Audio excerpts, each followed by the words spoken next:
Hey y'all, I'm back. I gave you a few extra days to make sure you watch the episodes. Now let's go ahead and get into them. If you don't know what I'm talking about Harlem. I'm Asha Sarish, your favorite life coach, and I've been breaking down each episode of season 3.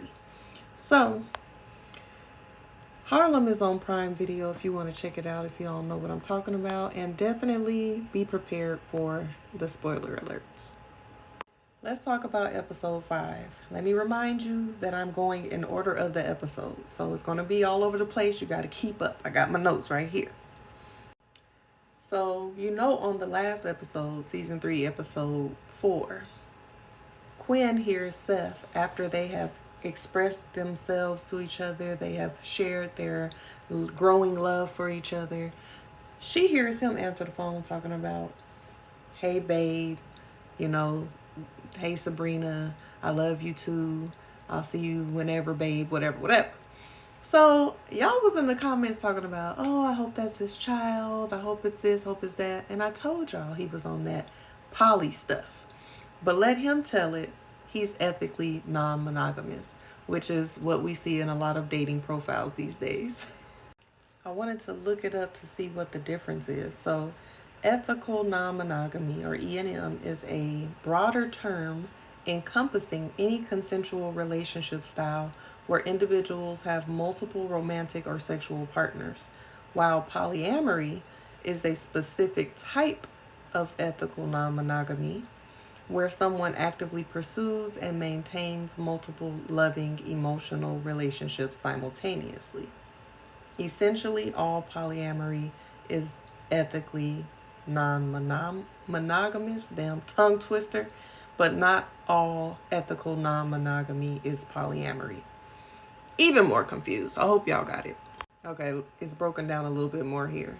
It says ethical non-monogamy refers to any arrangement where people have multiple consensual romantic or sexual connections, including open relationships, swinging, and relationship anarchy, in addition to polyamory. Polyamory focuses on emotional connection. Polyamory specifically emphasizes deep emotional connections with multiple partners, not just sexual encounters. Still confused. Okay, let's try this one. Example, a couple who has a primary relationship but occasionally engages in sexual activity with other individuals with clear rules and boundaries agreed upon both partners is ethical non-monogamy. Versus a person who is romantically involved with 3 different partners, actively maintaining emotional intimacy with each of them. So it sounds more like poly can be like a triple bunch of people together, everybody's in a relationship together. More so with ethical non-monogamy sounds more like an open relationship, or I have a side piece and you're okay with that. Am I right? Anyway, back to this couple. So when Quinn confronts Seth and she's like, who's Sabrina? He's like, Sabrina is my partner. And she's like, can I not find anybody in New York who is faithful, who is a good man? She's she's going off, having a little meltdown. And he's basically like, I mean, you're the one that told me when we met that you wanted to have no strings attached. You wanted it to be kind of casual. And I let you know then that I was non-monogamous. And she was like, yeah, but that was 5 months ago. So now they've been caught feelings, and now she wants the rules to change. And that's where folks be messing up, because you told him what it is and he told you what it was. And now that you're deep into this and you got some deep feelings, all of a sudden the rules should be thrown out the door. Remember what you said. And that's the thing. We got to stop fronting and acting like we don't want what we want, because clearly Quinn's theme throughout the show has been that she wants deep love and a relationship and a family and monogamy. And what she did with him, or what she tried to do, didn't align with that.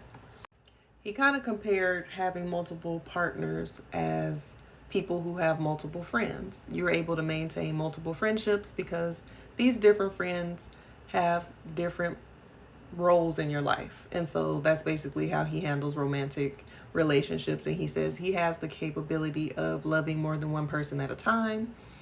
And although he has this lifestyle, he wants Quinn to be his primary partner. She doesn't handle this very well. Camille is very pregnant and she is working on chapter 29 of her book.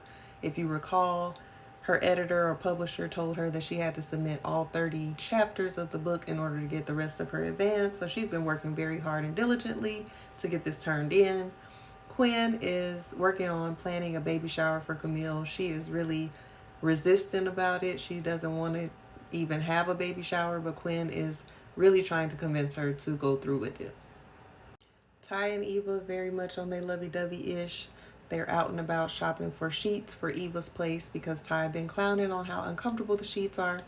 And Eva informs Ty that she's happy that they're getting new sheets because that may convince her mother to stay at her house versus a 5-star hotel because she's coming into town. So she lets Ty know that she wants her to join her and her mother, Eva and her mother, for dinner so she can meet her mom. And Ty gets a little nervous, like, oh, you want me to meet your moms? At first she was kind of excited. But then once Eva let her know that her mother is like a psychologist and she's always able to pick up early on the red flags from the women that Eva normally dates, and she usually doesn't like her girlfriends. So this kind of puts a bug in Ty's ear, like, you know, she's already admitted that she's toxic AF. So she's like, well, your mom is definitely going to be able to pick up on my toxicity since I'm a walking red flag. And she's just like, well, you know, usually I just go for sexy, hot, fine women that don't have other things to offer. So Ty is like, that sounds like I kind of fall in that category. But she's like, no, you have so much more to offer and so many things that I could tell my mom about. So that kind of reassures her, but not really. Remember last time I told y'all that Angie had a big break being in one of the lead roles of the Girls Trip musical. So she had this rehearsal that the reporter showed up to, and the article got published. So she's reading the article. It got a great review.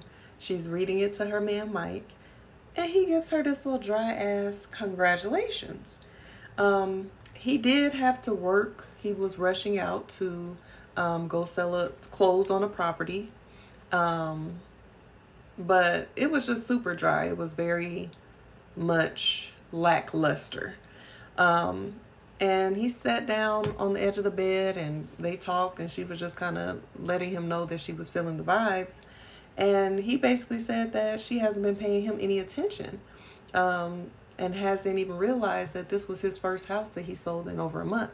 So she basically apologized to him about not paying attention to the things that he's going through because she's been so excited about her musical. And she promised that they could go to the art walk later because he had been wanting to take her there. So they talked about that and they settled on going on a date later on that evening. Ian is super excited about the baby that's coming. I couldn't find any pictures of her pregnant, but he's super excited. He's even looking at minivans. Once she realized that he's looking at minivans, she's like, what? I'm not dealing with no minivan. She kind of goes into a whole overthinking scenario of what would happen if there is a minivan involved. She's not with it, but he's not even paying attention to what she's talking about.